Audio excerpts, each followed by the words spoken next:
অবশেষে ভুল বোঝাবুঝির অবসান, নতুন নেতৃত্বে নতুন বাংলাদেশ গড়ার প্রত্যয়ে এক মঞ্চে মুন্সিগঞ্জ জেলা বিএনপি।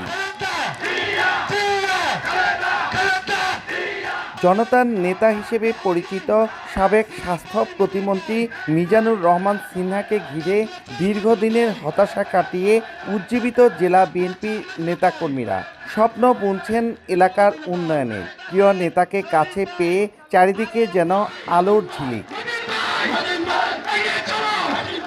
জেলা বিএনপির আহ্বায়ক মিজানুর রহমান সিনহার নেতৃত্বে বুধবার দিনব্যাপী চলে উৎসব মুখর পথসভা। প্রতিটি সভায় ছিল সাধারণ জনতার স্বতঃস্ফূর্ত অংশগ্রহণ। প্রিয় নেতাকে কাছে পেয়ে আবেগ আপ্লুত কর্মীরা। মিজানুর রহমান সিনহার জন্য আমরা অনেক দিন অপেক্ষায় ছিলাম।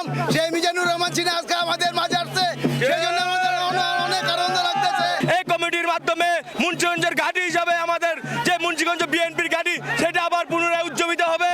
মুন্সিগঞ্জ বিএনপির ঘাঁটি, জিয়াউর রহমানের ঘাঁটি, খালেদা জিয়ার ঘাঁটি, তারেক জিয়ার ঘাঁটি, এই নেতৃত্ব অচিরেই এই দলকে খুব সুসংগঠিত করবে।